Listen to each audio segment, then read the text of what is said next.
I do. Please state and spell your full name for the record. Officer Jeremy Wallman, Jeremy Wallman.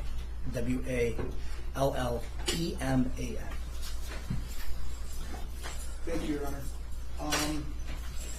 Where are you employed, sir? I'm employed by the City of Sterling Heights, and I work for the City of Sterling Heights Police Department. And what capacity?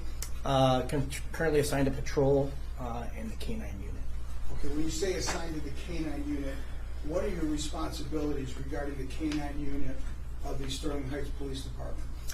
Well, currently I'm assigned as a K-9 training officer. My job is to basically oversee the unit, report any problems to upper command, oversee the use and control of our dogs, oversee the other handlers and their dogs, and basically conduct training on a regular basis. How long have you been the K-9 training officer for the Sterling Heights Police Department? Just over a year. Might be coming up on 2.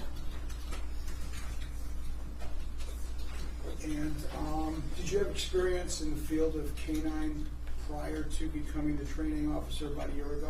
Yes. And would you relate to the court what your experience is? Well, I mean, it started for me at a young age. My dad was a police officer, and when I was a kid, he was a K-9 handler. So I would attend training and do stuff with him. Even I think I started at about 11 years old. It was actually the only reason I became a police officer was to become a dog handler. So in 2018, that came true for me, where I was assigned my first dog.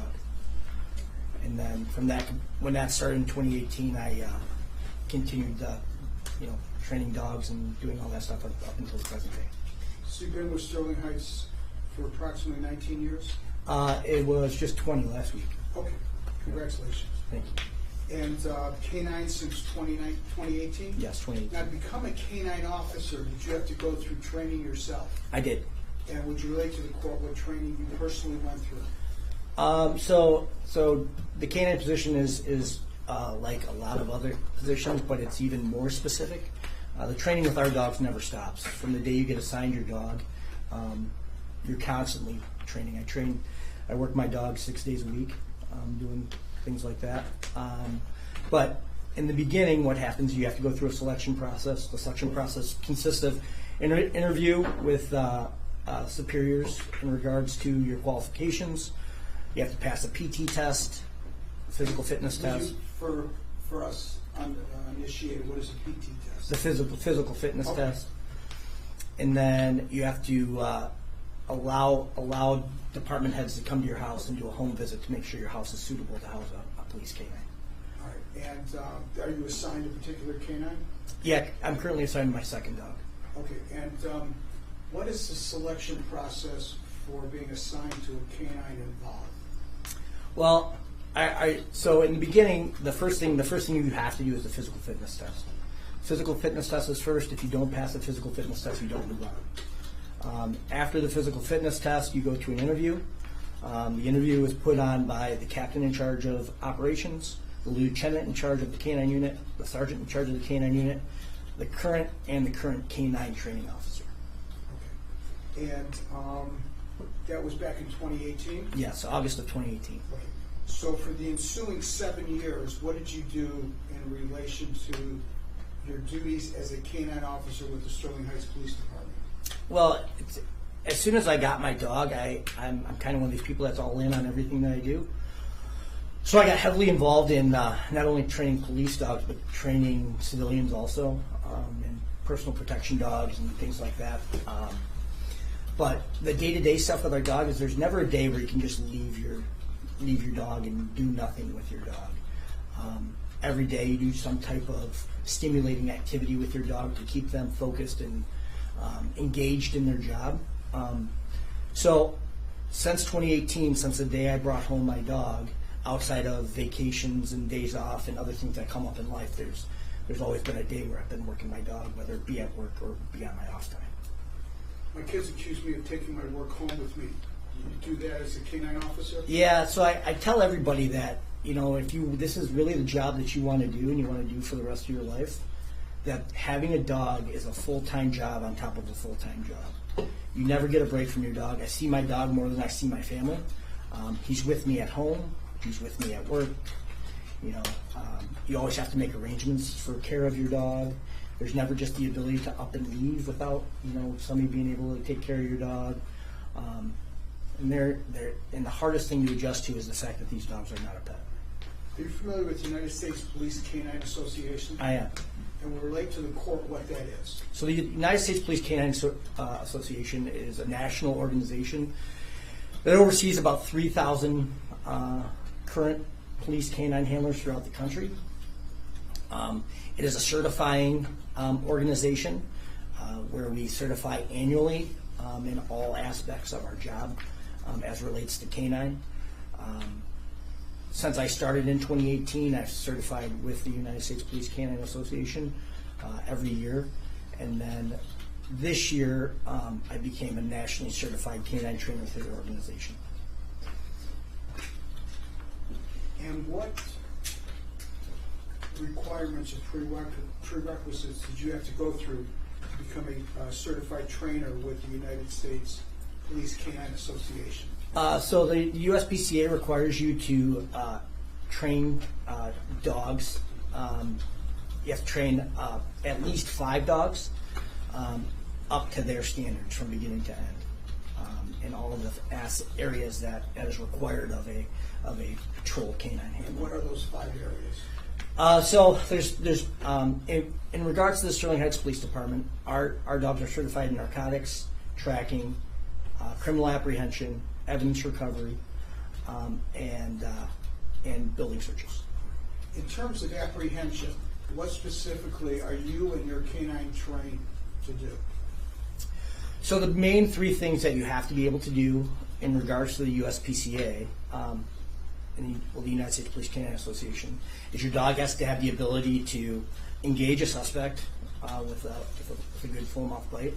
They have to have a verbal out, meaning that I just have to be able to tell them out, and they have to be able to release the bite when they're on the bite.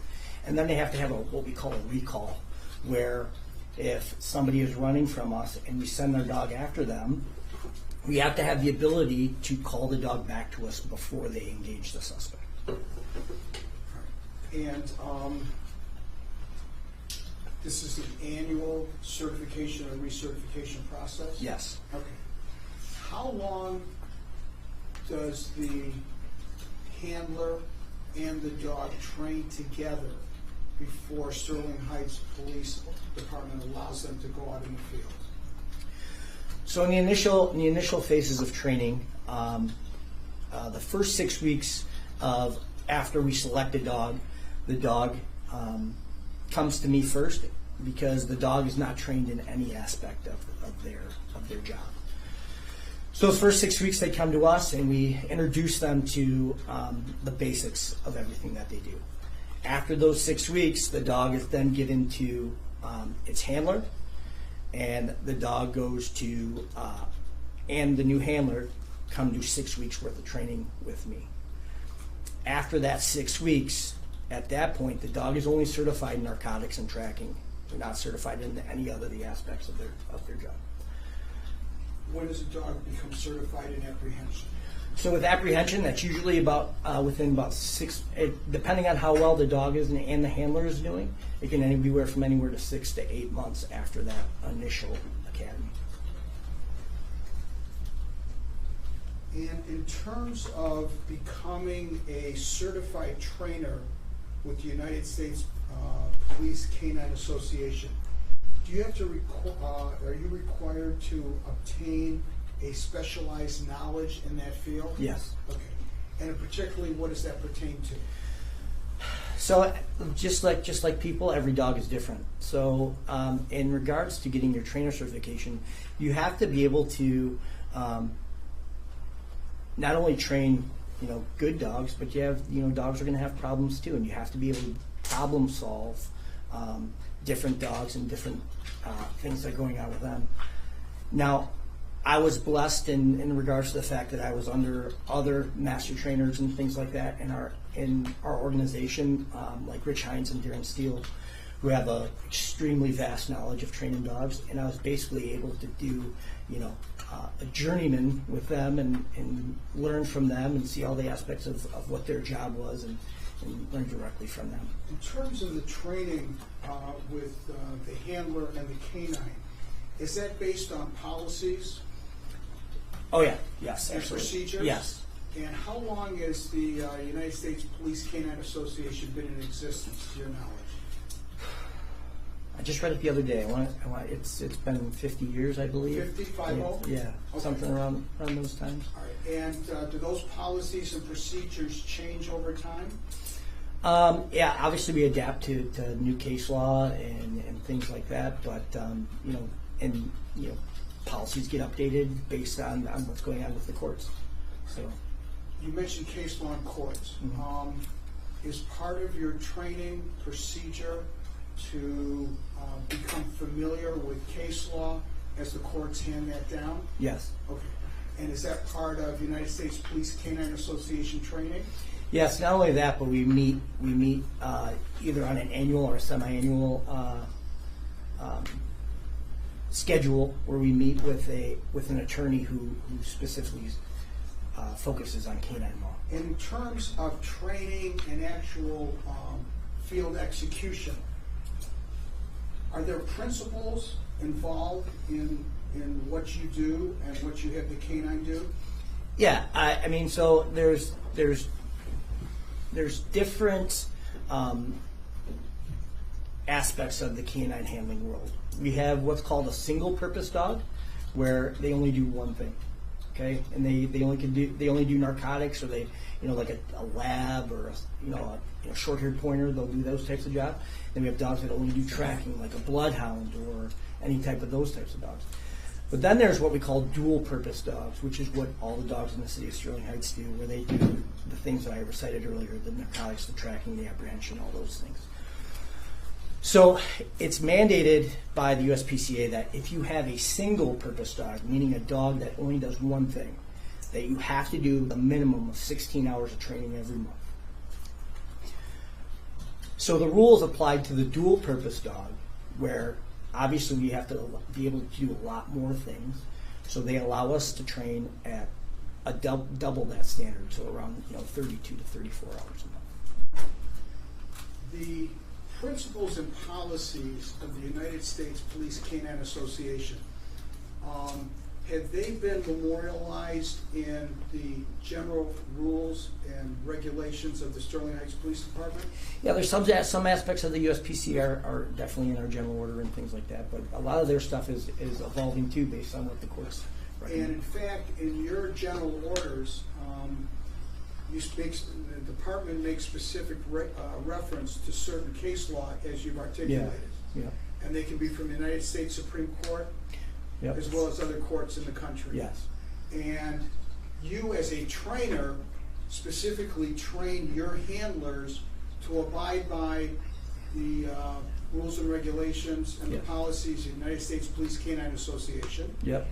the rules and regulations of the Sterling Heights Police Department, Yes.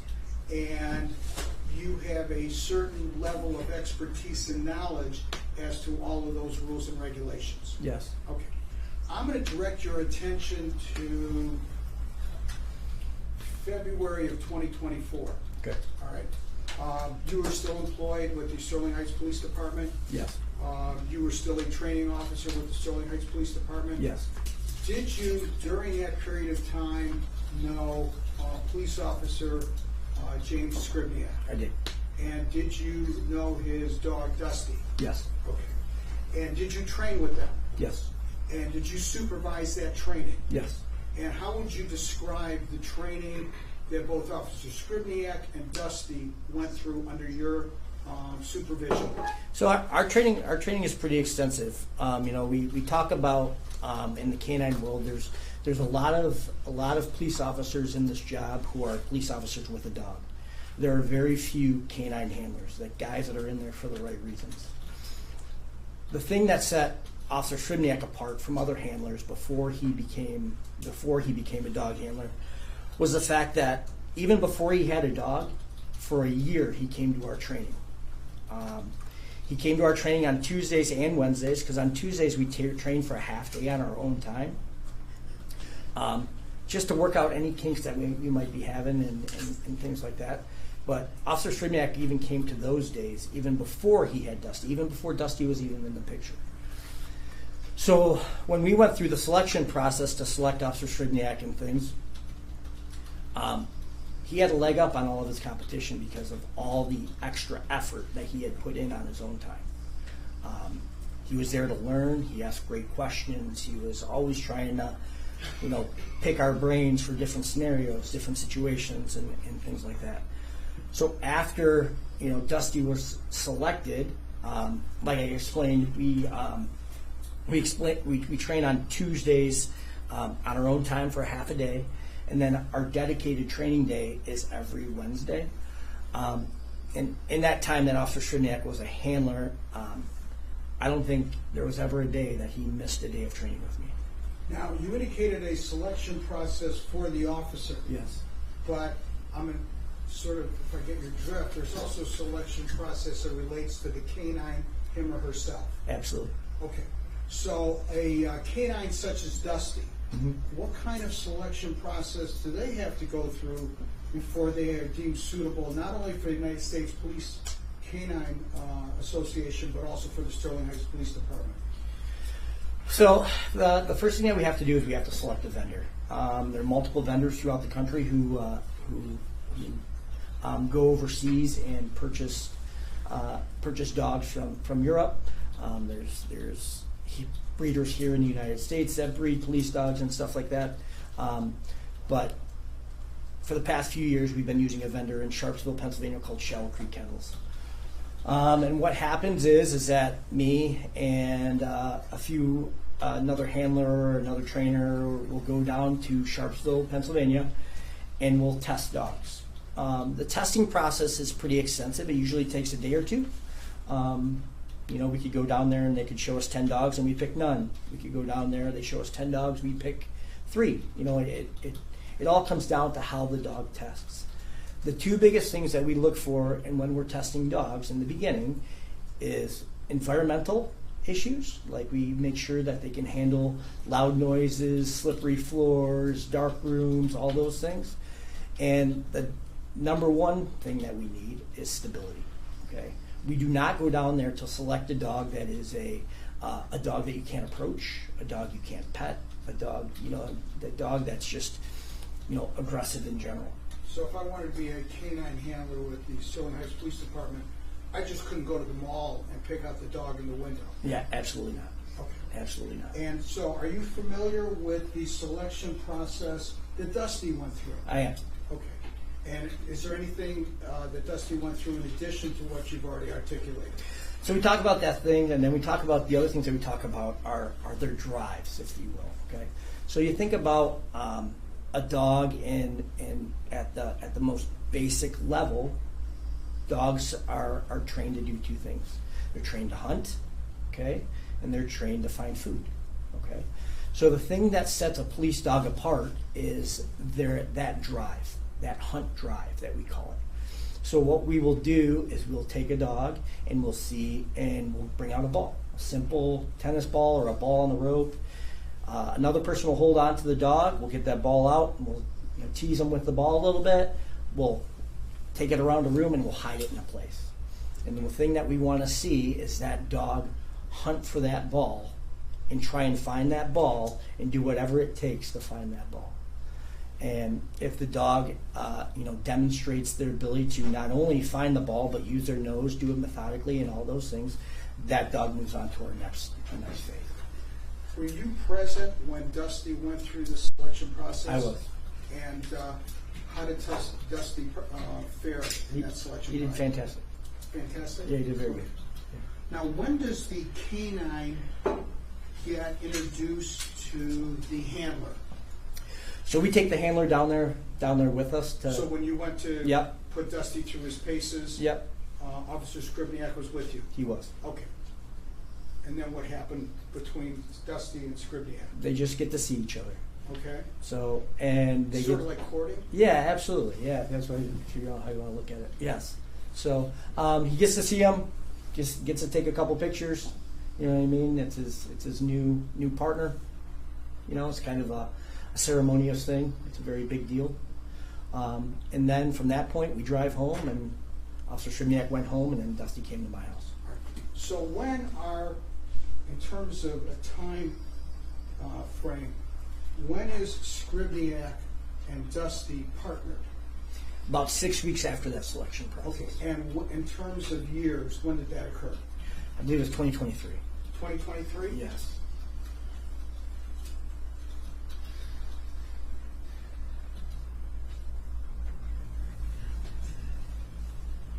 And during the approximate year between when this partnering came about and February of 2024, what did Dusty and Officer Sribniak do by way of training for the Sterling Heights Police Department?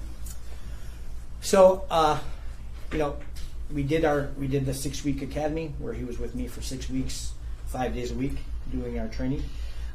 We did our training on a weekly basis, both Tuesdays and our Wednesdays. He attended a USPC regional certification, and any other of the classes that he may have put in. I believe he attended a hard surface tracking class and an advanced hard surface tracking class. Do you recall when it was that Officer Sribniak and Dusty finally became certified through the United States Police Yes, or Canine Police Association? I do. And when was that? It was either October or November of 23. Okay. I believe that's when it was. And so they get certified Mm-hmm. by the USPCA. When does Sterling Heights Police Department accept that certification and allow Officer Sribniak and Dusty to go out into the field? So he was originally allowed to go out into the field after that 6-week academy because he did a basic certification in his tracking and his narcotics. After that time, so that was, I don't remember the exact month that was, but he went out and got to work. And then after that, he did a patrol dog certification, which was, I believe, August of 23, and then he went to the our national regional certification in October or November. So August of 23, the Sterling Heights Police Department gives the duo their certification, Mm-hmm. and then a couple months later, He the does a national full. He organization. does a full regional certification. Yes. Now, were you present while both Officer Sribniak and Dusty are, I guess you can't use studying, but preparing for this certification process? Yes.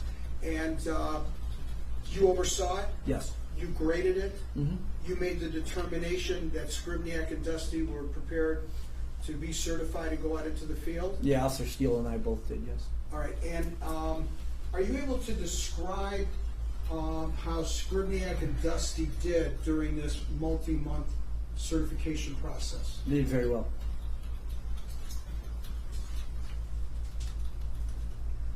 Were there ever any incidents during this process, either from Sribniak or Dusty, that caused you to say, maybe I didn't gave the right decision? No.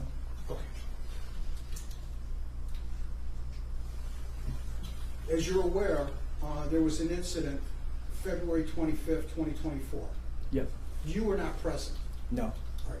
A period of time later, you are requested by Lieutenant Bisdorf of your department to be interviewed. Yes, almost a year later. Okay. And you participated in an approximately 3-hour interview. I did. Okay. The department asked you, or Lieutenant Bisdorf, representing the department, asked you a series of questions regarding what was in the written reports and in the videos, either body cam or dash cam, from that night. He did. And they asked you to provide opinions as to various aspects of what you saw. He did. So from the department's point of view, you were their expert, and you were giving expert opinions based on your 19 years as a police officer, going back to 2018 as a canine officer, your certification with the United States Police Canine Association, as well as the trainer for the Sterling Heights Police Department, correct? Yes. And that's all on the basis of the specialized knowledge that you've acquired during that period of time? Yes. Based on sufficient facts and data that were either promulgated by the National Association or your department? Yes. And you applied those principles and those policies in rendering the opinions that were requested of you by your superior at the Sterling Heights Police Department? Yes. All right. Your Honor, I would ask respectfully pursuant to MRA 702 that Officer Wallman be declared an expert for purposes of this preliminary examination in relation to dog handling or canine handling. Any objection? Just a brief one here, Your Honor. Sure, go ahead. Thank you. Officer Wallman, you talked about the U.S. PCA certification Yes. and being involved in that. When you're involved in that, is that specifically for dog or dog handler? It's both. Okay, but your involvement and your knowledge of the area and what the training involves and things like that. I think you mentioned that there was certification for both. Is it both Dusty and Officer Sribniak? Yes. Okay. And did either of them go through training specifically from the USPCA? Yes, they did. Officer Steele was present during Officer Sribniak's basic training also, and he was a certified national instructor at that time too. Okay, so he went through. I'm sorry, I just want to be clear. Yeah. So you're aware that Officer Steele trained Officer Sribniak? Officer Steele and myself, yes. Okay. And then Officer Steele is certified through the USPCA? Yes. Okay. And that's the basis for Officer Sribniak's certification? Yes. The training he received from Officer Steele? Yes. And yeah. Okay. And then did Dusty go through separate training? So Dusty in the beginning, in the first 6 weeks when the dog is brand new. And he's with you? Yeah, he's with me. He lived there with me at my house and stuff like that. It's a lot easier for us to mold and shape a handler with a dog that has a little bit of knowledge on what he's doing and has the ability to track and find narcotics. When we introduce them together at the same time, it can create some issues because both the dog and the handler don't know what they're doing. So the reason that we do it the way that we do is that way the dog has a basis for how to do the basic levels of the job. Sure. I respect that. But Okay. the question I have is did Dusty go through a separate USPCA training than Officer Sribniak? No. And when Officer Sribniak went through the training, he was with Dusty, and that was through Officer Steele? Yeah, me and Officer Steele. Okay. Yes. But again, Officer Steele's the one who's certified, and he's the reason that... Right. Okay. Well, the part of the process to become a USPCA trainer is you have to train a handler and a dog, okay, up to the USPCA standards, and you have to do a minimum of 5 of those dogs. So Officer Sribniak was the 4th dog out of the 5 that required that were specifically handled by me. Okay. So again, just trying to back up. Yeah. Are you now certified through Yes. USPCA? Yes. Okay, but you weren't at the time that Officer Sribniak was receiving training. No, not at that time. All right. And part of your qualifications or what led you to be certified by USPCA was the fact that you worked with Dusty and he was with you for the 6 months and he was one of the dogs in the series that led to your certification. Yes. Okay.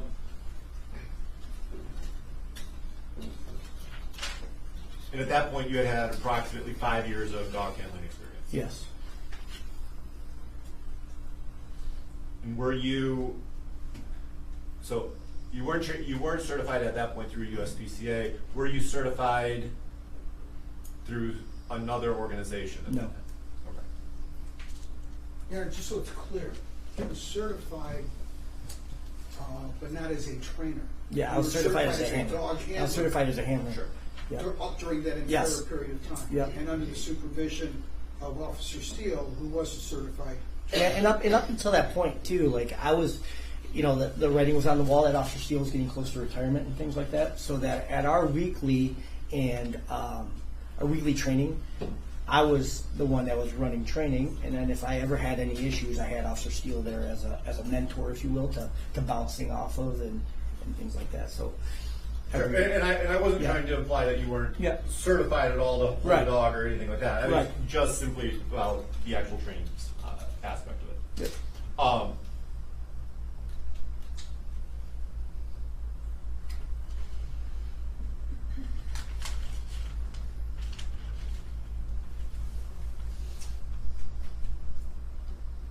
Aside from Officer Sribniak, have you trained, now that you're certified, have you trained other officers and other dogs? Yes. Okay, how many other officers and other dogs have you trained post, I guess, since you've been certified with the so- USPCA? Well, if we're just talking about police dogs and stuff like that, I run our weekly training every month. We have 12 dogs in our training group, anywhere from 10 to 12 based on schedules and things like that. So I train those dogs on a weekly basis since I got my certification. And you train those dogs with their handlers? Mhm. Sorry, yes? Yes. We're just sorry. on record. Yeah, no problem. And then at that point, you have 12 of those dogs. That's the standard ongoing training, or is that the certification training? That's the standard ongoing training. Okay. Have you trained a dog from certification post Officer Sribniak when you've been certified through the USPCA? No, As a trainer? because the last dog that I had to do to get my certification was Officer Demink, who is currently one of our dog handlers, who is nationally certified also as a handler in K-19.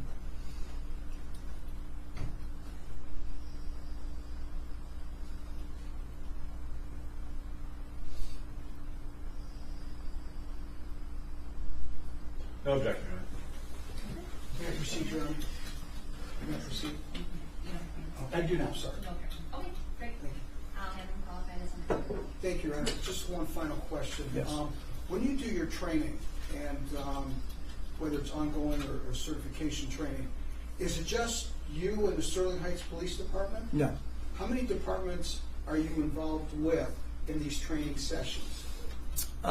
So on a regular basis, it can be anywhere from 5 to 10, depending on what we have going on based on schedules and things like that. But regularly, every week, 5. Fine.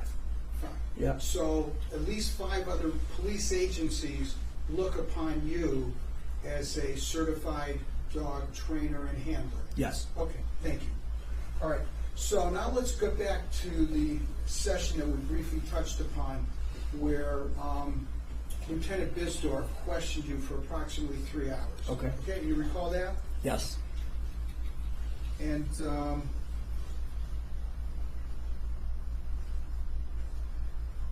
if I told you that it was on or about January 6th of 2025, would that sound about right? Sounds about right. Okay.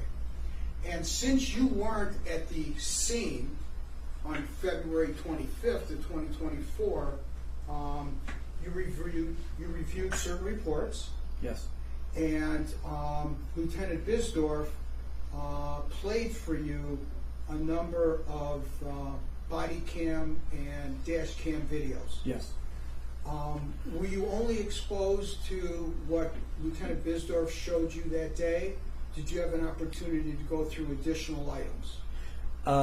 I had seen, prior to that day, I had only watched the video from Officer Sribniak's perspective. Okay. But that day, he exposed me to other perspectives. In terms of the department bringing you in as their expert in dog handler, why is it crucial that you look at Officer Sribniak's body camera video as opposed to any other video that may have been taken that night? Just object to the question. In terms of the department, I don't think he can answer anything specifically in terms of the department or why they're, I don't know, maybe he speaks to the department, I don't know. But if he doesn't, specifically since it's Lieutenant Bisdorf, I think that would be a question for him. I think he can explain why he wants to review more videos for sure, but or why he wants to review certain videos. But I thought my question was, why was it important for Officer Wallerman to review Officer Sribniak's body video? I didn't ask whether it was important for the department. I asked whether it was important for him to get Officer Sribniak's body cam. And then my next question would be, it would be his perspective as to what he saw and observed.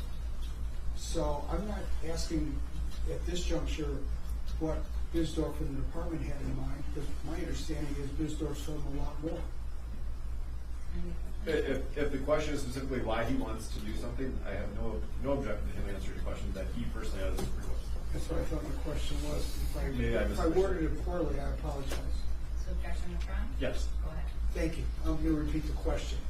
From your perspective, in reviewing the propriety or impropriety of what Officer Sribniak did in the early morning hours of February 25th, 2024, why is it important to get his body camera video? Because part of my job as a training officer is to oversee what goes on with our dog teams, meaning handler and the dog. None of the other stuff outside of the canine focus was relevant to me, other than what Officer Sribniak did. Why? Because in our general order, that is my job to do. I'm supposed to, like, the best way that this was supposed to be handled is that I was supposed to have a meeting with our captain directly after the incident, and that didn't happen. To review the bite procedure and the bite policy and things like that happened with Officer Sribniak. So really when it comes down to it, it's what Sribniak saw and observed and how he and Dusty reacted to that visual. 100%. You're familiar with the phrase Monday morning quarterbacking? Yes. Okay. So in terms of reviewing the propriety or impropriety of Sribniak, you look at what he saw and observed, not what another angle or something else a day or a week or a month, a year later would uncover. Correct. Okay.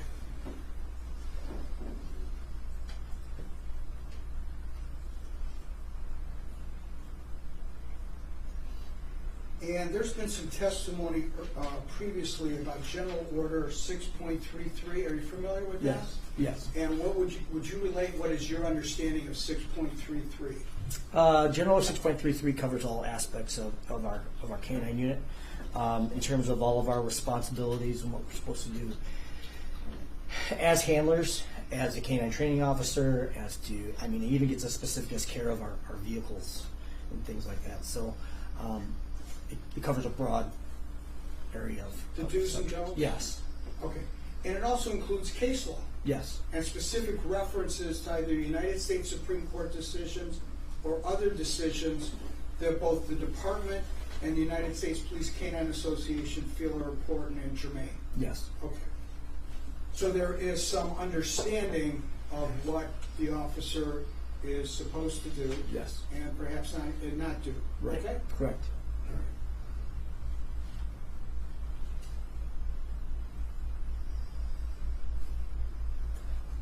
Through your interview with Bisdorf, he would show you a snippet of video, sometimes from Sribniak's body cam, and sometimes from other body cams or dash cams, correct? Correct. And then he would ask you what your opinion was in terms of what was being done and the propriety of that. Yes. At any time during that 3-hour interview, with all the various angles and the various... I'm sorry, I'm just going to object real quick. Like, I don't want to get into a situation later where things get stricken because I know there's a city attorney who has issues with all of this. I'm surprised he's acting. I am too. But I can answer that if you want. But I do know that I think he can certainly answer questions that pertain to he's watched the video and he can just make that claim here today instead of talking about whatever happened in the interview. We don't have to worry about something happening later. just to keep it I clean. don't think I asked anything that had to do with what Bisdorf may or may not have included in his report. I'm asking what he relayed, and then I'm going to follow up with that as to whether anything has changed in the 8-9 months since that interview. So I don't know how that even remotely touches upon, I don't think Mr. Kaszubski's here today, concern. Mr. Aaron? I had a text with Mark over the last hour or so, and Mark said he's not making it, he's not going to be here today. And he asked me to give him a call when we took a break, but Mark's not coming today. And Mark indicated that he was going to guess that Officer Waldman was going to testify that what happened was not a policy violation. And I think that based on that comment, Mr. Kaszubski's concerns are being well represented by the quality of the questions that are being answered, or asked and answered.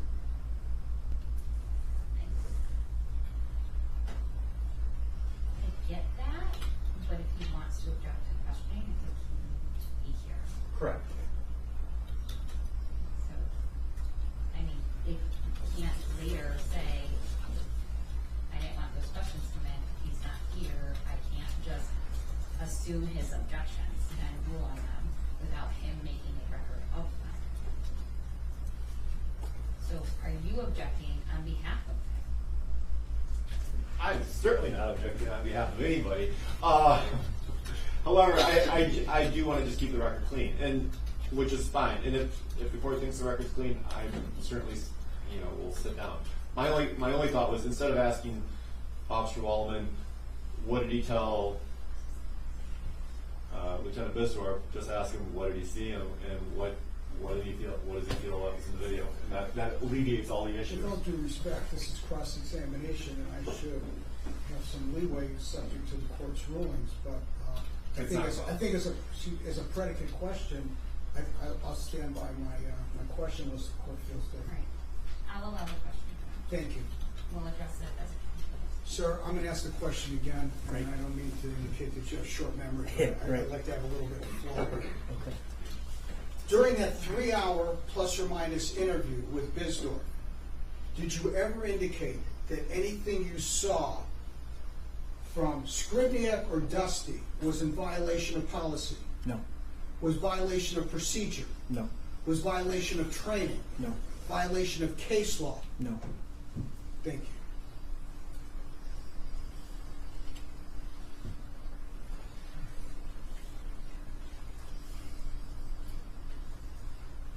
In both the United States Police Academy Association policies and procedures, as well as in 6.33 of your general orders, there is reference to a 1989 Supreme Court case called Graham.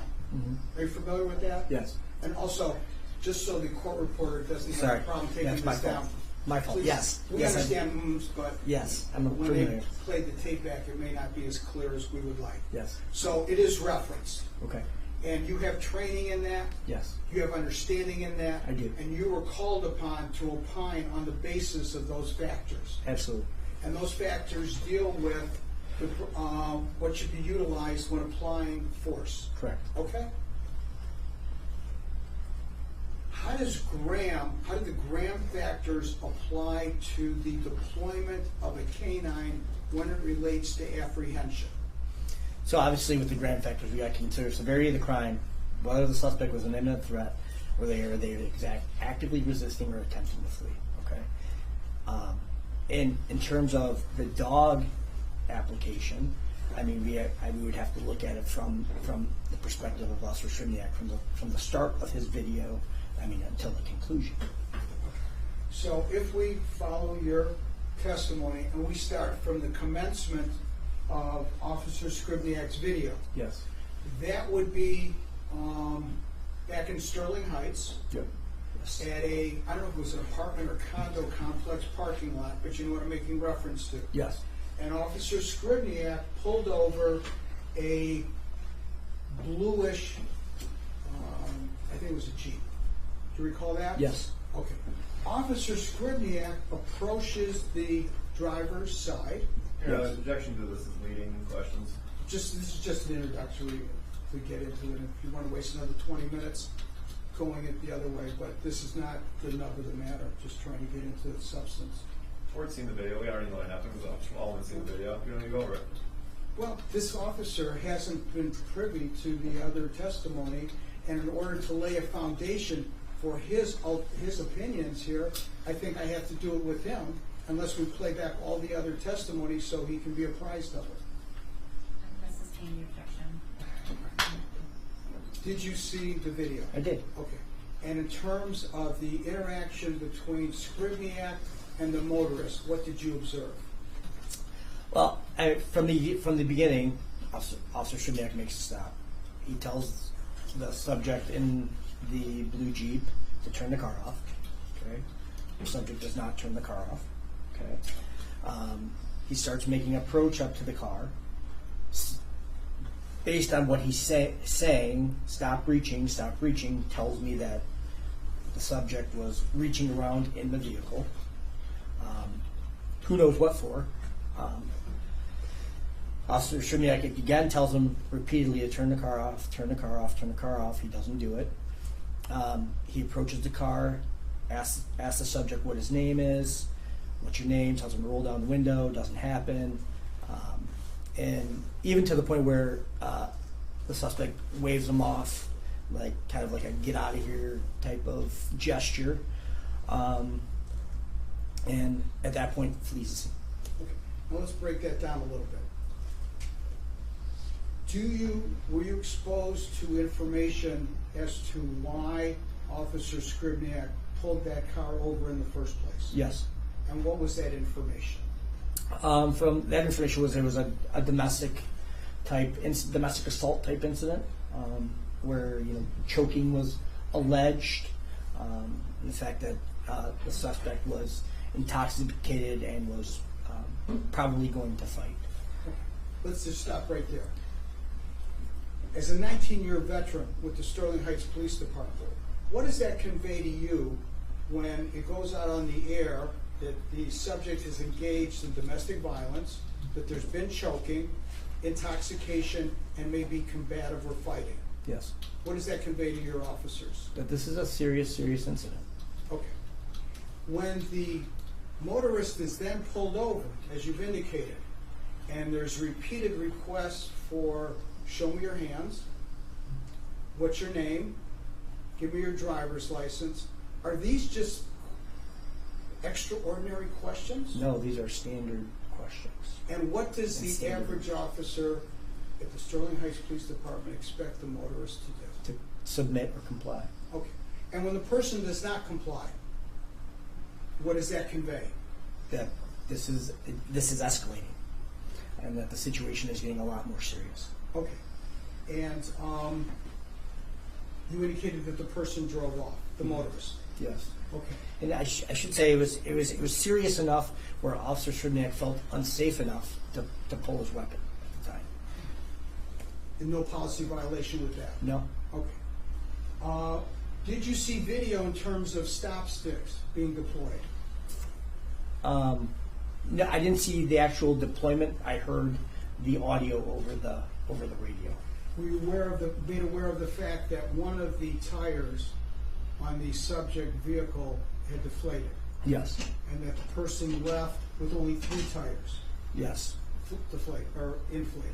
Yes. Were you made aware of the fact that there was concern that one of the officers, that when the subject drove away, that he may have aimed for one of the police officers? Objection to leading. Made aware? Were you aware of the fact that any of the officers felt that that the car may have been? Yes. The No audio. objection to leading.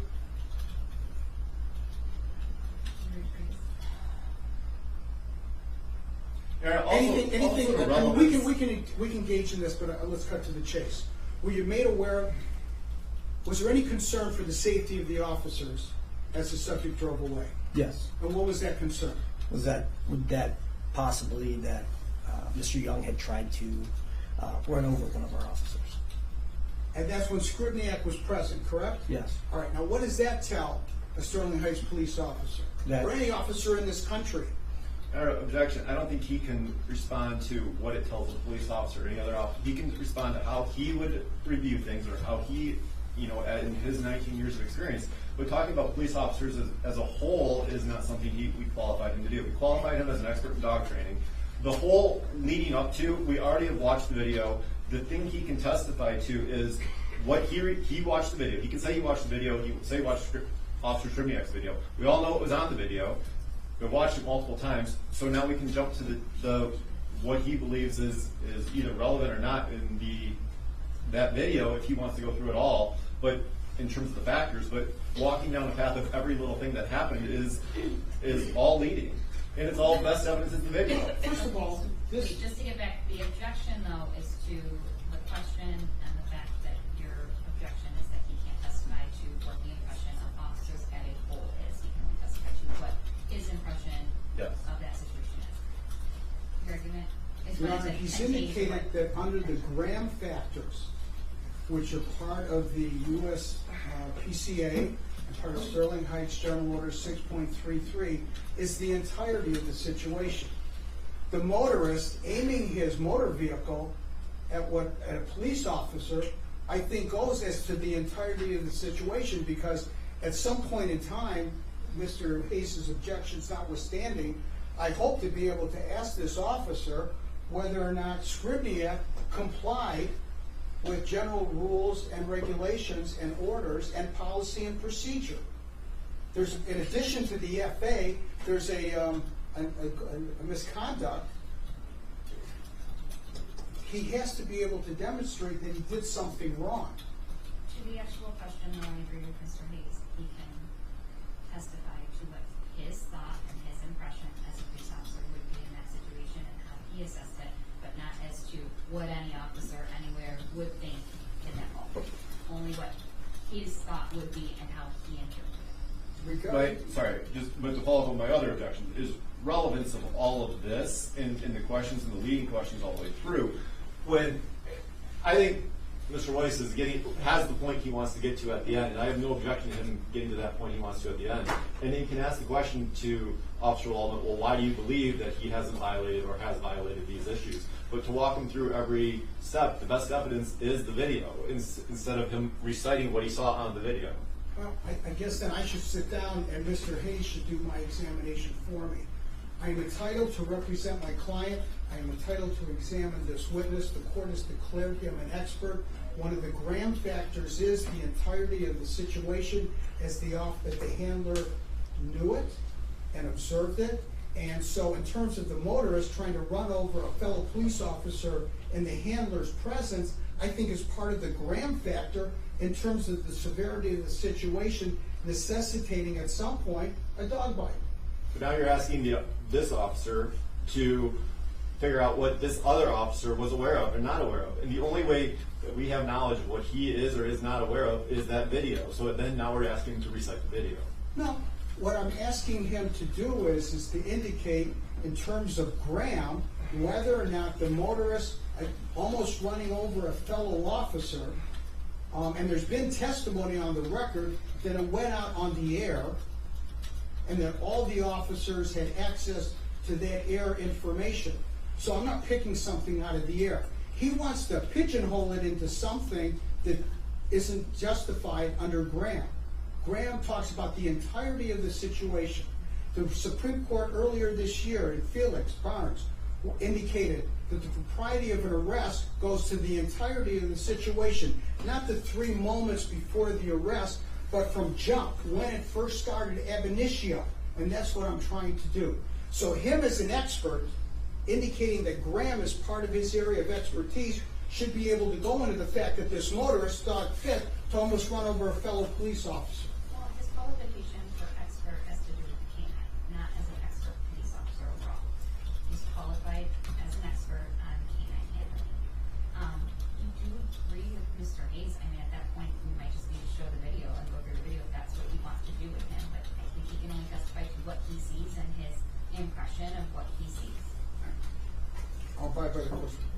Did you observe on one of the videos that Bisdorf showed you, air information that I think was Page was almost struck by the vehicle. Yes. Okay. And that's when, Your Honor, again, objection. Like, did you see on one of the videos? Now we're talking about a general knowledge that goes against everything that we just talked about of having this officer and this officer's knowledge. So his general knowledge of what he saw in all these videos, I'm objection to relevance. Your Honor, he brought in the video when it mentioned that Page was almost struck by the vehicle.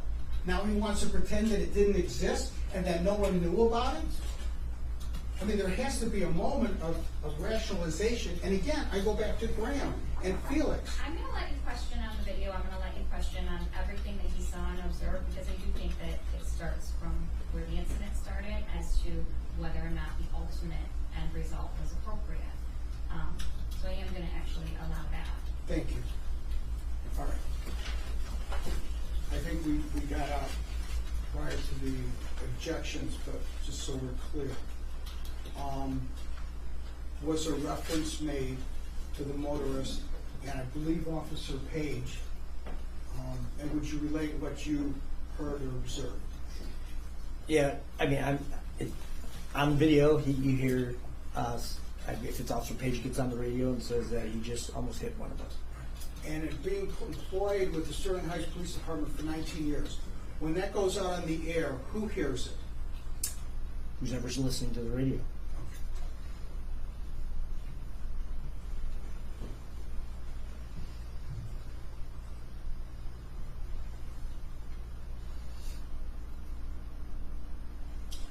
All right, let's talk about your general orders regarding apprehension, okay?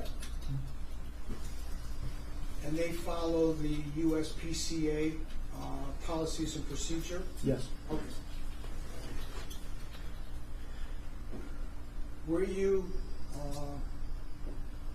shown video of the suspect after he left Sribniak's police stop? Yes. Okay. Can you describe what you observed as it relates to the Graham factors leading to the incident? I'm not. From what point of the question are you asking? I'm sorry. Did Bisdorf display for you video of the chase? Yes. Okay. Yes. You observed the chase itself? Yes. Okay. Is there anything that, under Graham, what you observed in the chase have relevance to the appropriateness of using Dusty for apprehension? Yes. Okay. And what would that be? The lack of disregard for the public safety. Could you drill down on that a little bit? Yeah, I mean, speed, the fact that he was running red lights, not even completely disregarding the red lights. Pedestrians in the crosswalk that are getting ready to cross, he's driving right past them very closely. All of these factors in the chase are relevant. And then you observed video of him stopping his vehicle on the berm on an entrance ramp to I-94, somewhere in the vicinity of 13 and 14 mile? I did. Okay. Did you observe that the officers were approaching the driver's side of the vehicle? I did. Did you observe the suspect exit the passenger side? I did. Okay. And what did you observe in terms of what the suspect did exiting the passenger side of his vehicle? I felt like he was tactically maneuvering on our officers. It was, pardon? He was tactically maneuvering on our officers. And what do you mean by that in layman's terms? Well, technically, he was moving to an advantageous position to retreat or engage our officers. Okay. Are you aware of how many officers were on the scene? I don't remember the exact number now. Can you give an approximation? I think it was at which point? At the initial contact? No, at the on the berm when he exits the vehicle. If it was 6 to 8. Okay. Was there any indication from your perspective that the subject was giving it up? No. Okay. Were verbal commands given? Yes. Do you recall what those verbal commands were? I don't exactly. Okay. Was taser deployed? Yes. To your observation, did the taser have any effect? I don't know. Okay. Did you see any effect? No, not no. I couldn't tell if there was a taser taking effect or if it, you can't really tell if he fell. Was there any indication that, let's strike that, in terms of what the subject was doing when the officers are there, what did you observe?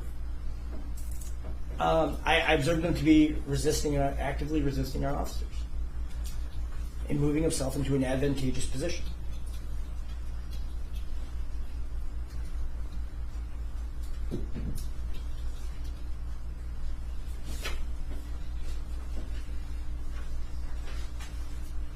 Do you observe when Sribniak with Dusty approaches the subject? I do. Okay. You observe where do you observe Officer Sribniak's hand in relation to Dusty as he's approaching? He has Dusty by the collar. He has by the collar? Yeah. Is that some significant? Well, in the beginning he has him by the leash, falls down as he's running down the berm, and then grabs him by the collar. Grabs Dusty by the collar? Yes. Is there some significance from your perspective to having Sribniak's hand on Dusty's collar? Yes. And what is that significance? It's to have maximum control of your dog, and it's something that we train often.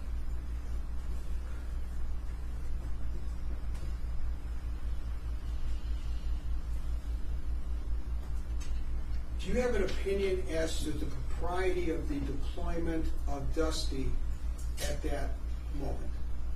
No. Like opinion as in... The propriety of deploying Dusty? No, I have no problem with it all. Okay. Deploying And would you Dusty. describe why? Because if you consider all of the factors leading up to that point, the deployment of the dog was appropriate. Okay. So, and let's break that down. Right. So, we have a gram factor of the entirety of the situation. Yes. And so, give us, from your perspective, a synopsis of the entirety of the situation in terms of the deployment of Dusty. So, to stipulate to the original call and the allegations of a choking, the fact that the subject was intoxicated and would possibly fight, up until the point where Officer Sribniak has first contact with him, completely disobeying any of Officer Sribniak's commands, reaching around into the car, to the point where Officer Sribniak feels so unsafe he feels it necessary to draw his weapon. Gives him multiple commands, which are waved off by the motorist. And they're gesturing. Yes, away. yeah, the waves him off, and then refusing to roll down his window, refusing to identify himself, and then to the point where he eventually flees. Heard over the radio that he almost runs over one of our officers, and then the ensuing chase.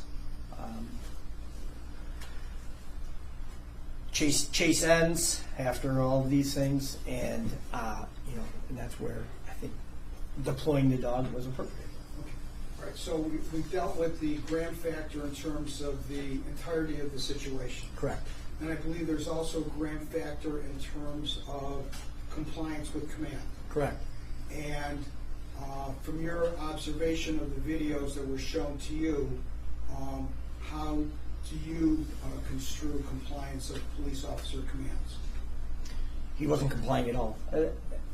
And like I explained before, getting out of the passenger side of his vehicle upon conclusion of the case was him moving to an advantageous position to either assault or flee. And in terms of the level of resistance by the subject, I believe that was the third gram factor. Yes.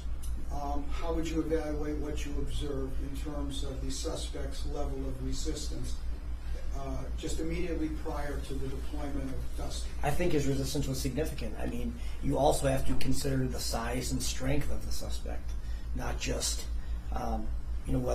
his intensity of resistance. I think he was significantly resisting to the point where he was actively resisting to the point of active aggression on officers.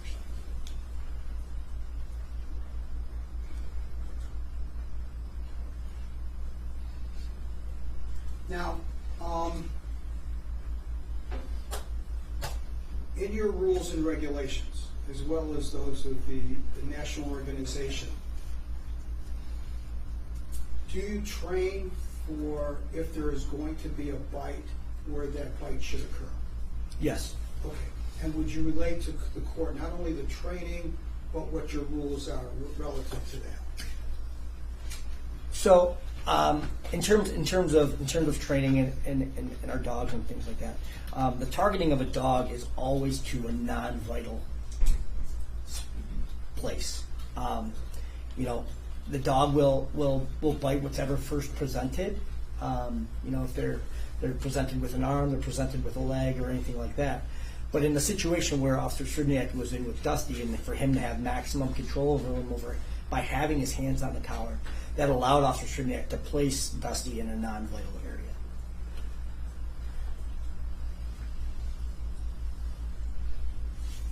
Are you able to determine how many actual dog bites there were? So when I was in my interview with Lieutenant Bisdorf, he showed me a photo of the first application that Officer Sribniak tried to do, and in that still photo, you could see the actual pant leg material inside Dusty's mouth.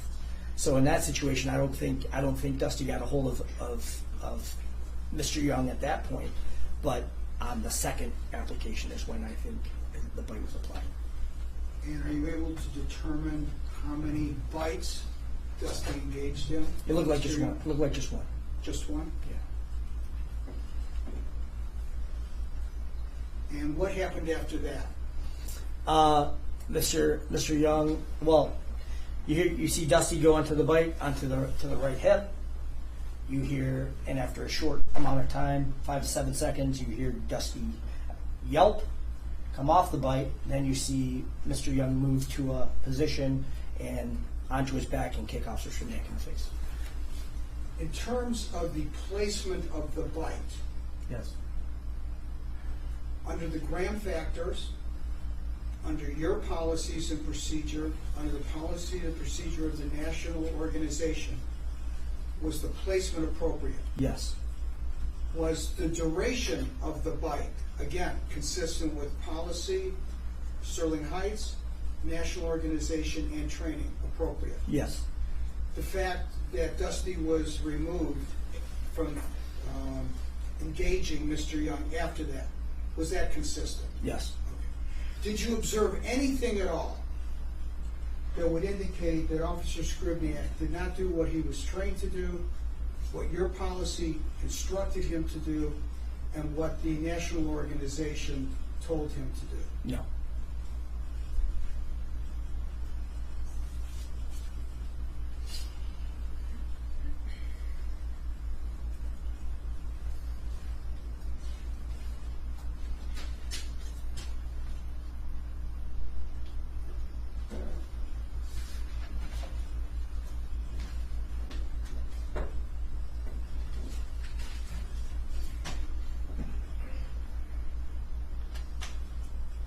That's all. Thank you, Officer.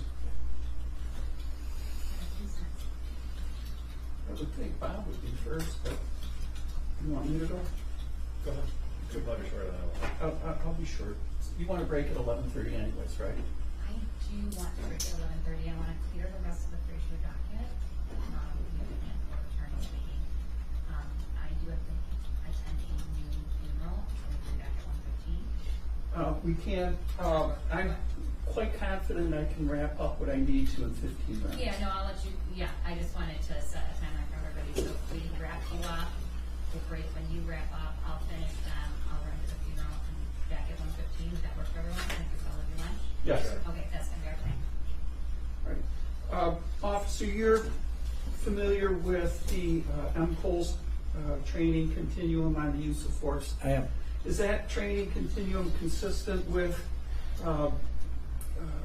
your training and certifications with USPCA and the policies and procedures of the Sterling Heights Police Department? So the use of force continuum is more of a guideline, and it's pretty Michigan specific, so the USPCA doesn't really incorporate it.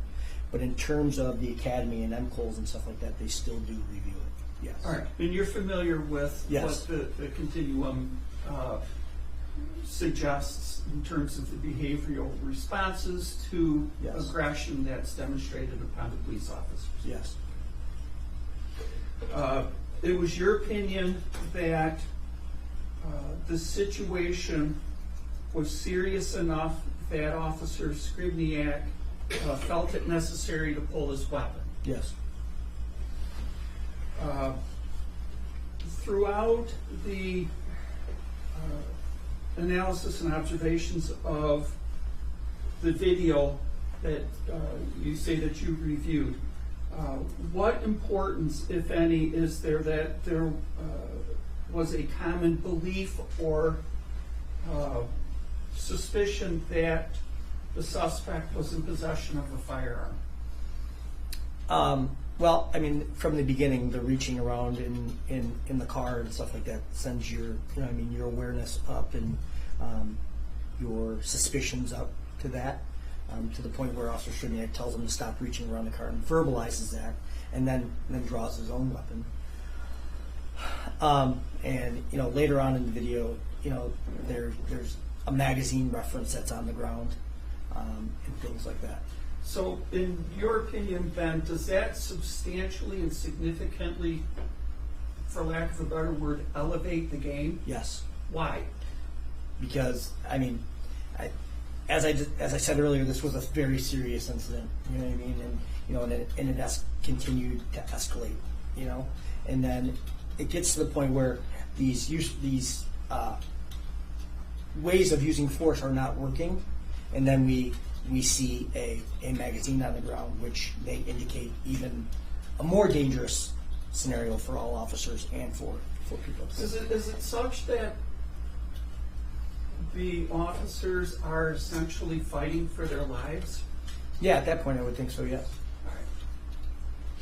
And you opined that the suspect's actions and activities you would define as being clearly active aggression towards the police officers. Yes. And in fact, he did place a fairly significant kick to Officer Sribniak's face, did he not? And not only did he place it, he maneuvered to place that kick on Officer Sribniak's face. So, in response then, if you take the MCOLS continuum plus all these other factors that you've been trained to do, Officer Sribniak's actions would include, as long as they were less than deadly force, advancing, challenging, punching, kicking, grabbing, wrestling, etc. Yes. And would you agree that the use of the dog was a non-deadly force? Yes. Would you agree that the use of the dog was consistent in the force continuum because the prior actions of the officers, the wrestling to the ground, the punches, the taser deployments, were all ineffective in getting compliance from this suspect? Correct.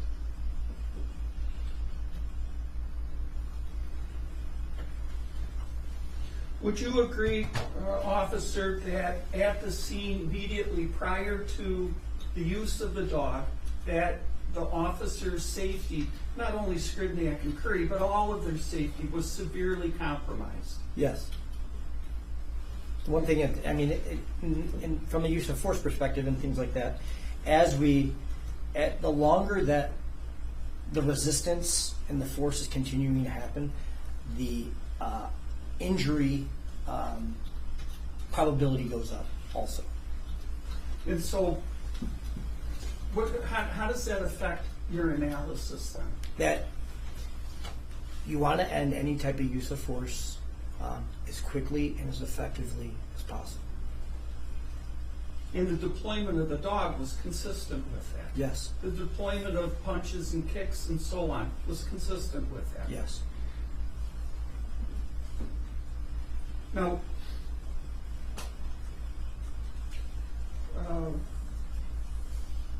your analysis is from the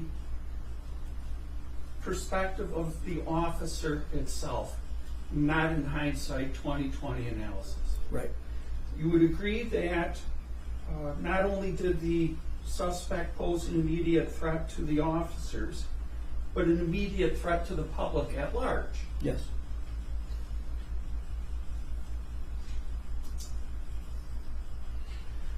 I want you to assume for the purposes of our discussion, sir, that Officer Currie has been charged by the Attorney General's office 1 count of assault with a dangerous weapon. Are you familiar with that crime? Yes. What is that crime? Use of a weapon to effectively inflict harm on another individual. All right. Unjustified. Your expert opinion is such, or let me ask it this way. What is your expert opinion as to whether or not Dusty in particular, but any police dog, is a dangerous weapon? Can you rephrase your question? Is a dog that's being used in the police capacity a dangerous weapon? An untrained? No. A No, trained a trained police let's dog? just like Mr. Weiss says, let's cut to the chase. Yeah. Dusty's well trained, right? Very well trained. Officer Sribniak's well trained, right? Right. And as such, in all of your experience that you've had with both Dusty and Officer Sribniak, was the dog a dangerous weapon? It's not dangerous enough to inflict deadly force, if that's what you're asking. So by any sense of your expert opinion, the dog is not a dangerous weapon. No. Now, here comes the penultimate question, right? Okay. Officer Currie's charged with assault with a dangerous weapon, Okay. right? Okay. You see Officer Currie in any of those videos in charge of the dog. No.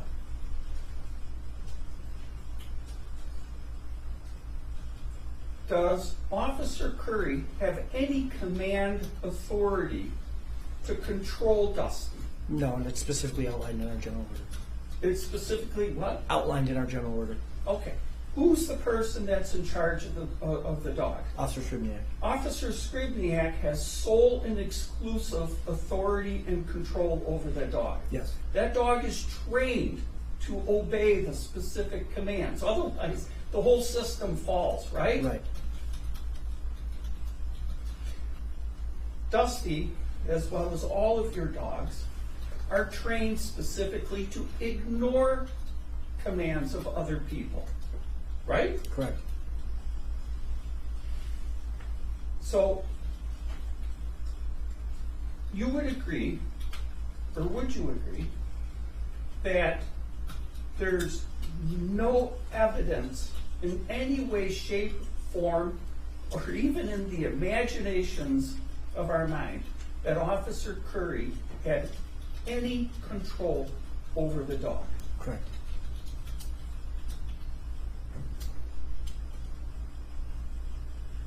Nothing further. Can we break that? You don't want to start first. Yep. Okay. We're gonna break now, come back at 1:15. Cheryl, let's make sure these people are all- and we'll go from 1:15 to the break. Unless you finished before, but clearly aren't finishing right now. Is this the only one we have ready? Okay, all right. Sorry guys, we're gonna get you all out of here right now. I only have one, so I don't know whose it is, but 25 FR 01946. Yours is Alona Goreshi. Yes, Your Honor. Good morning. This is Rob with behalf of today we're going to try to stop for a formal hearing on a civil infraction. I had the opportunity to talk to the city attorney.